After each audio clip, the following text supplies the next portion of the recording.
Let's get a mad dash in, talk a little NVIDIA. Jensen Huang, of course, the well-known CEO, founder of the company, going to be a guest at Goldman's Communacopia conference. I believe, Jim, on stage very early in the morning Pacific time with David Solomon, the CEO of Goldman Sachs. And there's very specifically, I want to talk about the problem of NVIDIA. There's a lot of the network's kind of view that I heard yesterday was a slowdown. That's just not true. There is no slowdown. But what there is a complication. This new chip's very, very powerful, really hard to make. But there's a couple of releases today, really good release from Oracle and NVIDIA together, talking about, and this is the complication, AI supercomputer, the largest in the cloud, to deliver up to 131,072 NVIDIA GPUs to enable customers to build, train, and inference AI at scale. Now we're all over our heads. See, now we're all trying to figure out what do you do with that. Like, I immediately shot a memo, a series of questions to NVIDIA saying, well, what does that mean? And when you don't know what it means, and I've spent 12 years trying to understand NVIDIA, then what are the people going to do is like, we will own it because they just hear that it goes up. We are now in a moment where NVIDIA is too hard for most people to understand. And we need Jensen to explain it. And why, if that's late, what does that mean? So I say that we're at a moment of confusion in NVIDIA, not a moment of slowdown. But didn't they give a bit of an explanation during the earnings when they discussed and gave a little detail around Blackwell and why it was going to get up to full production? Not too long. Right, and that's important. Like, for instance, we found out that sovereign users want it. But more importantly, I mean, you look at it and you can say, okay, well, I don't know exactly what it does, but boy, does Larry Ellison want it.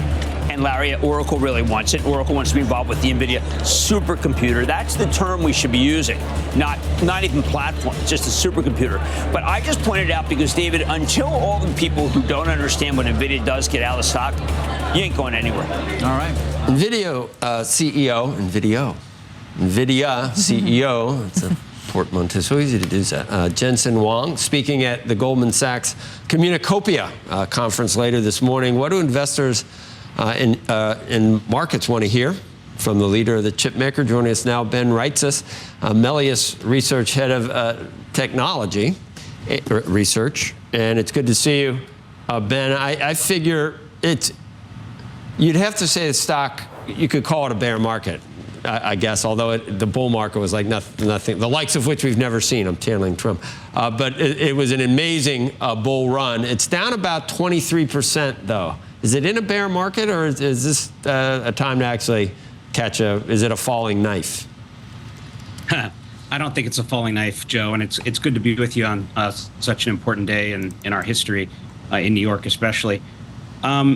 I think that NVIDIA right now, last year, actually, if you remember, it took a break in the back half of the year. This is more severe. I think there's some macro worries and whatnot, but the big thing about NVIDIA is they're in a product transition, and the rest of semis also is absorbing the potential recessionary risks and some other things going on. So I think that in terms of NVIDIA, one of the big surprises on the last call was taking gross margins down in the near term. And semi stocks that hit that usually with a gross margin bump tend to not perform anymore for a little while until they get that going again. But I think they'll come out on the other side of that within a few quarters. And I think that'll be a big topic when he speaks later today, if folks are able to ask questions. We watched NVIDIA sort of ignore everything not related to AI. I mean, the Fed, global growth concerns, what was happening in other semiconductors. Are you saying now it might actually be paying attention to the possibility of a global slowdown, growth? I mean, I watch oil and look at the 10-year. We're going to see inflation numbers today, but there are some macro things going on that might be reaching a more climactic point than before with NVIDIA. Is it subject to that or no? Well, I think that they have a lot of things going on that are immune. I think the semis in general are having potentially another macro scare here in the back half of the year. Yeah. And NVIDIA caught up in that. But in terms of AI in general, I think there's a lot of tailwinds, secular tailwinds that over the long term we're going to be doing really well. I feel like they're insulated a bit from some of these macro swings, like in PCs, some of the commodity servers potentially, and some other areas. So I think they're doing really well. One of the issues is they're sucking a lot of the air out of the room, and folks need to allocate their spending towards AI, which is potentially impacting some other sectors. That's been bigger potentially in the first half. I think that's going to be a big narrative again next year. So, look, I wish the macro data was better, but I feel NVIDIA's pretty well insulated. But I do feel like it's gobbling, a lot of mind share within the sector in general with this sell-off. We hear margins at NVIDIA, and we just go, oh, yeah, that's pretty good, whatever they happen to be. In a company that size, it just can't last where the margins stay where they are. So what would be considered, okay, margins are falling more, they're spending even more money, trying to make the next generation chips than we thought, and this is actually troubling that margins are going to drop to this level because they're still going to be so rich even after a pretty big drop. Well, the thing is, NVIDIA, is putting together tens of thousands of little parts of these chips, and it's very complex. They do deserve to have a very high ASP with the complexity of their product. And the other thing is they, over time, are going to have more software and services, which are very high margin. So what some other companies, maybe Apple and others, get into this area where their business becomes, it is an ecosystem, and they can tap into other elements of that. So I think that right now we have this Blackwell production issue, temporary. It hits gross margin, and then I do think they grow other things such as software and cloud and other things that allow the margins to stay relatively high. But yes, 78% gross margin was rarefied air. It was bound not to stay there. They had said take it down to 75 over time for the intermediate term. And it's just going to be a little lower than that in the next couple quarters. And then I think it can go back there with some positive mix and better production. But you got to watch that, Joe. It's a great point. Part of the reason, is like the revenue acceleration is just so amazing. They really can't keep up on an OpEx side. And their margins are in rarefied air.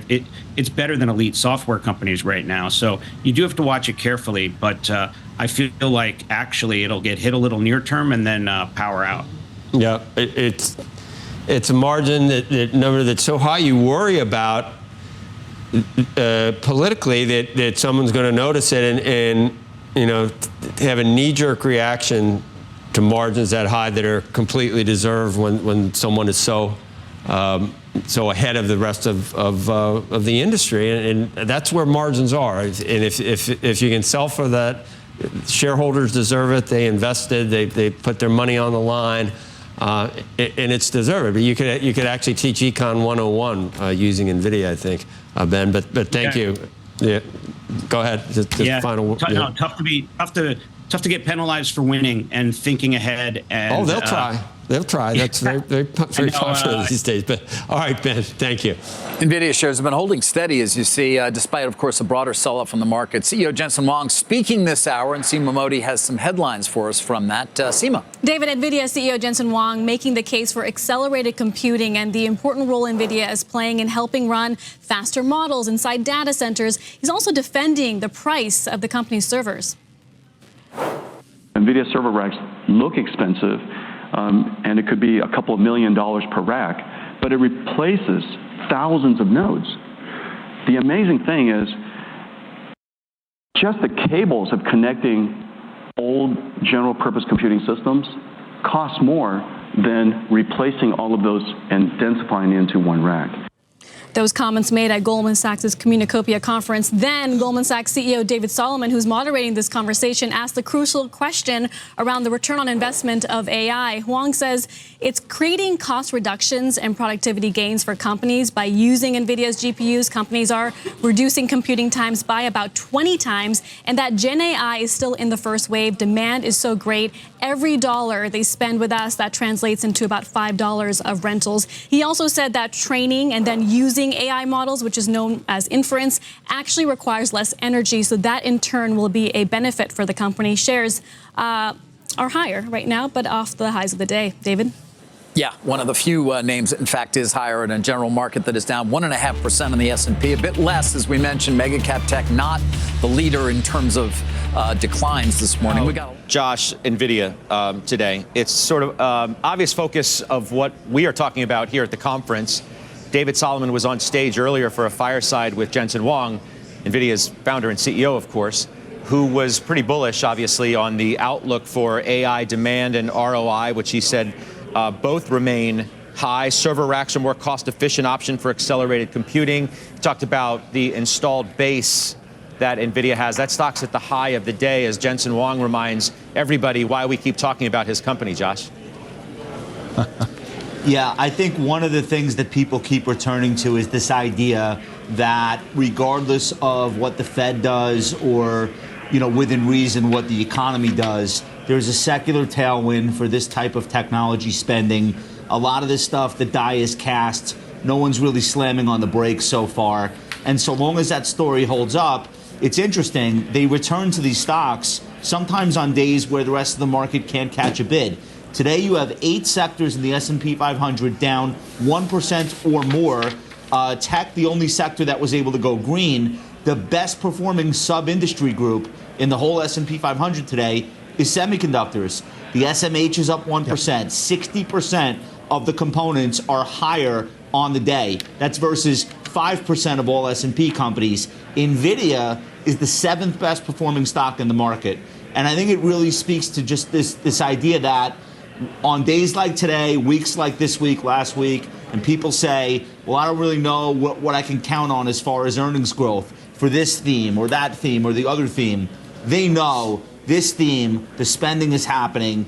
And so it's in a very strange way, these stocks have a little bit of like almost a defensive tilt to them. People say, all right, I'll default to NVIDIA. At least I know that's a huge earnings growth story. By the way, it's also off significantly from the record high. So I think that's what's behind the action that we're seeing in NVIDIA today, more than any specific comments from anyone. Nothing seems to be slow as it relates to AI or spending on it, as you've heard firsthand at your own conference. So it's an interesting time to have this conversation given some of the disruption in some of these stocks as well. Can you describe the tone of the conversations that you've had thus far with the CEOs who are here about AI, the spending that they're making and the expected return on that investment? Sure. I only got here late last night, so I've had a few conversations this morning. I was on stage with Jensen from NVIDIA, this morning, but there's been, everywhere you go, people want to talk about this. And what I'd say is from a macro perspective, this is a big secular trend, an acceleration in the speed of compute. And all businesses are thinking about how they can create real use cases to change processes, serve their customers or clients better, create efficiencies in their business. And it depends who you talk to, what kind of business they have. When you step back and say, how are we going to implement this? I'd say when we think about it at Goldman Sachs, we have lots of super smart people. We're thinking about productivity first. But when you look at lots of businesses, they're thinking about productivity and they're also thinking about cost efficiency. Cost efficiency requires you to make investment and change processes. That takes time. So what I'd say is going on when you're engaged with CEOs on this topic is they're really trying to figure out how can we take this increased compute capacity and how can we use it in a way that can both increase productivity and allow us to gain efficiency. But any executive that you would talk to would say changing processes significantly in business is hard and it takes time. And so I think this is going to be a process. I think it's going to be ongoing. But I think it's real. And it's something that's going to have a big effect on the way people operate their businesses, just as the cloud did, just as the internet did, just as the growth of compute 40 years ago did. So this is real, and I think people are very, very focused on it. What was the big takeaway for you personally from the conversation you had with Jensen this morning? His optimism about the pace at which they're innovating and the ability to use compute to accelerate that innovation, is really compelling. He's quite excited about the pace of their innovation and very excited about, the new platform, the new chip Blackwell, and the pace and the speed. Particularly on inference with that. And so, I think he's quite optimistic that the impact they're having on their customers and the demand for the products is quite strong. You've been on Wall Street a long time. When you see what's going on with his stock, what do you think? I'm not a stock picker. I have been on Wall Street a long time. I mean, it's hard for me to imagine. I'm a stock watcher. I've been around for over 40 years doing this. I'm more focused, on good companies and kind of understanding the execution of their plan. It's a super company. It's incredibly well positioned. I'm not smart enough. When you have, this kind of momentum in stocks, they're up and down. What you really have to say is, what's this going to look like 5 years from now? This is a super important company. It's going to be a super important company. I'm not smart enough to call balls and strikes on short-term valuation. Sure, but I'm sure people have walked the halls of Goldman Sachs or popped into your office and said, wow, this is unbelievable what's happening in the market around these AI. And I give them the same answer. I'd send them to our research analysts that focus on it and say, ask them for a valuation opinion. I don't call balls and strikes on valuations of individual stocks. You have opined, though, on whether you think AI is a bubble or not. You said it was not. I think AI, is something very, very substantive. That doesn't mean that certain companies can't be traded at valuations that look very, very robust and wind up being very significant companies with lower valuations. It doesn't mean that there are shifts in all of this. I mean, you're a great student of the market too.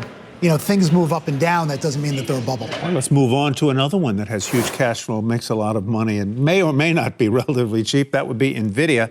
Its CEO Jensen Huang weighing in on the strong demand and supply shortage for NVIDIA's latest generation of chips, saying the scramble for his company's products has frustrated customers and raised tensions.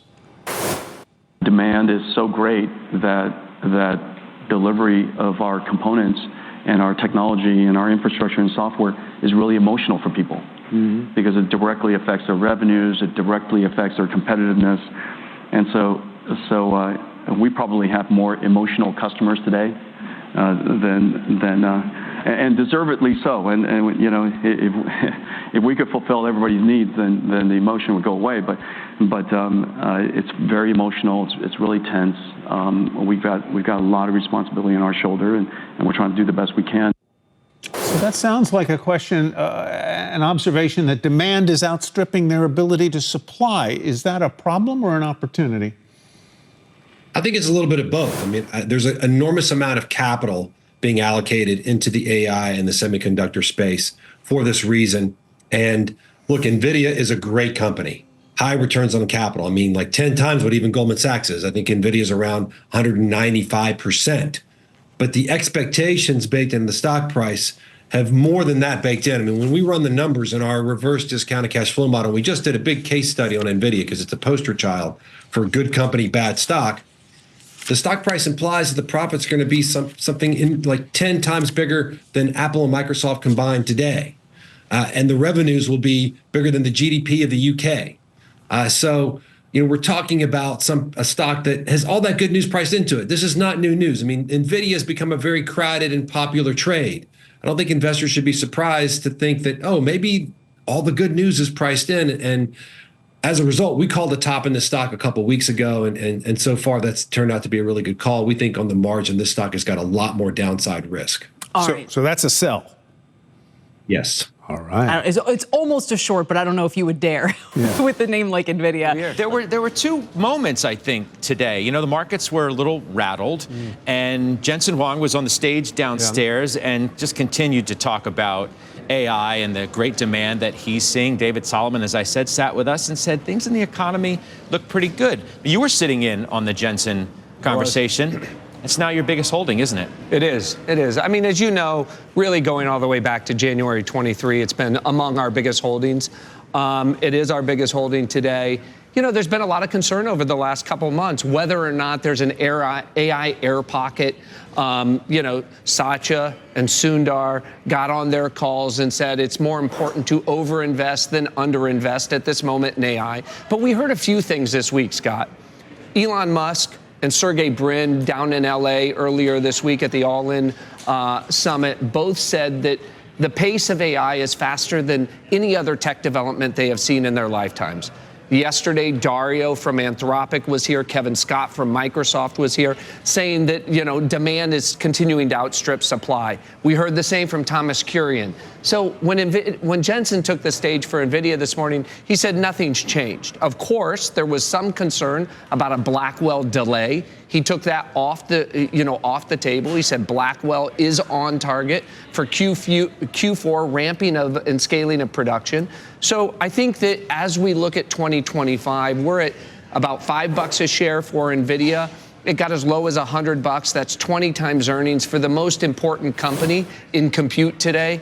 So I think that, people are starting to lean back in to some of this big tech ahead of the election. Is that when you made it your largest position during that disruption a little more than a month ago? We added a bunch to our position, almost doubled the size of our position when it was disrupted earlier, in August. And again, it's been very volatile. I think we'll continue to be volatile while people await that print in Q4. But how are you thinking about the return on investment, right? I mean, you alluded to the concerns in the marketplace about all the money that's being spent, the CapEx up 40 or 50 or even more % on an annual basis. At what point, though, do we really need to see the fruits of all of that cash? A critical thing to remember is NVIDIA is not just in the business of generative AI.